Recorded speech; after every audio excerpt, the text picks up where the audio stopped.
Assalamualaikum warahmatullahi wabarakatuh. Perkenalkan nama saya Dina Rafifah.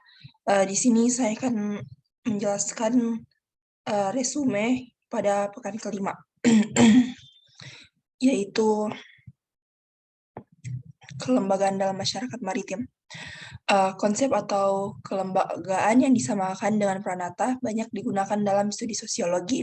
Kelembagaan sama pengertiannya dengan institusi. Kelembagaan atau Pranata dipahami sebagai kesatuan dari unsur-unsur organisasi atau norma, aturan, dan bidang-bidang kegiatan tertentu diwadahi dan diatur dalam suatu masyarakat atau segmen-segmen masyarakat. Terdapat 4 kelembagaan tradisional yang bertahan dalam kebanyakan kelompok etnis di dunia, termasuk masyarakat maritim, yakni yang pertama kelembagaan ekonomi atau ekonomi institution. Kelembagaan ekonomi masyarakat maritim ini bertahan dalam konteks saat ini. Prinsip-prinsip ekonomi diatur dalam kelembagaan lokal yang dimiliki. Yang kedua, kelembagaan kekerabatan atau kinship atau domestic institution. Masyarakat maritim memiliki norma-norma dalam mengatur sistem kekerabatan mereka, sehingga masyarakat maritim menggunakan pendekatan kekerabatan dalam rekrutmen anggota di kapal. Nah, sistem kekerabatan yang dianut oleh masyarakat nelayan di Desa Pajukang adalah sistem bilateral atau parental, yaitu mengakui kedua garis keturunan orang tua, bapak dan ibunya. Oleh karena itu, setiap pekerjaan yang dilakukan bila membutuhkan tenaga kerja, maka terlebih dahulu mereka mengutamakan atau mencari keluarga dekatnya. Kondisi sistem endogami masih terus dipertahankan sampai saat ini, sehingga tidak jarang dijumpai dalam satu unit usaha penangkapan ikan, hampir semua anggotanya adalah satu rumpun keluarga, baik keturunan dari keluarga bapak atau keluarga ibu dari papale sebagai pemilik usaha. Menurut informan, menuturkan bahwa setiap ada papalele yang ingin membentuk usaha perikanan laut atau darat dalam hal tenaga kerja, maka ia terlebih dahulu mencari keluarga dari pihak ayah dan ibunya. Umumnya, punggawa laut yang digunakan oleh papalele atau dalam kurung punggawa darat adalah dari pihak keluarga dekatnya. Begitu pula penggunaan sawi dalam satu kelompok. Bila mana tidak ada dari pihak keluarga dan lingkungan sekitarnya, maka papalele dibantu oleh juragan mencari atau mendatangkan tenaga kerja dari luar daerahnya atau eksogami. Nah, kecenderungan seorang papalele ini untuk membeli sawi dari keluarganya dekatnya didasarkan pada prinsip Siri Napace. Prinsip tersebut dipandang sebagai alat kontrol dalam perilaku ekonomi nelayan, baik antara individu dalam suatu kelompok maupun antara satu kelompok dengan kelompok lainnya. Selanjutnya dikatakan bahwa prinsip Siri Napace merupakan wujud tingkah laku masyarakat nelayan Pajukukang yang taat dalam mempertahankan nilai-nilai budaya demi kelangsungan integrasi sosial mereka. Nah, semakin keluarga dekat yang digunakan, dipandang lebih mudah saling percaya dan adanya tingkat pengawasan yang kurang ketat terhadap punggawa laut dan sawi yang dilakukan oleh papalele.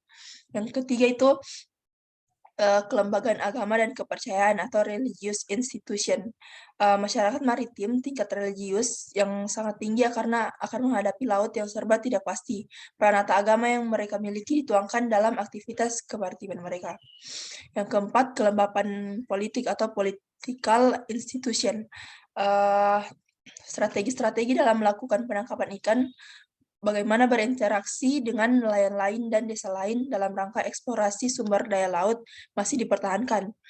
Setiap kelembagaan merupakan kesatuan dari unsur-unsur organisasi atau kelompok, sistem norma atau aturan dan tindakan terpola.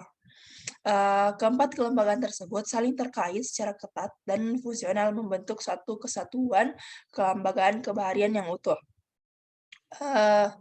Komponen organisasi produksi meliputi ships captain crew, yaitu community nelayan dan pelayar berbahasa Inggris, dan shipper bemanning atau Belanda, juragan Pandega yaitu Jawa, tanah Sewasanae Maluku, punggawa sawi Bugis Makassar.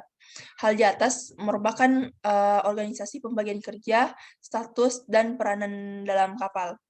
Nah, ada Norma atau aturan ekonominya yaitu hak dan kewajiban, tata cara berproduksi, distribusi, konsumsi, tata cara pengkreditan, aturan bagi hasil, aturan pinjam-meminjam, tolong-menolong dalam kelompok, kekompakan, kerajinan, eee, kepatuhan, kedisiplinan, loyalitas, dan kerukunan, tanggung jawab, dan saling mempercayai.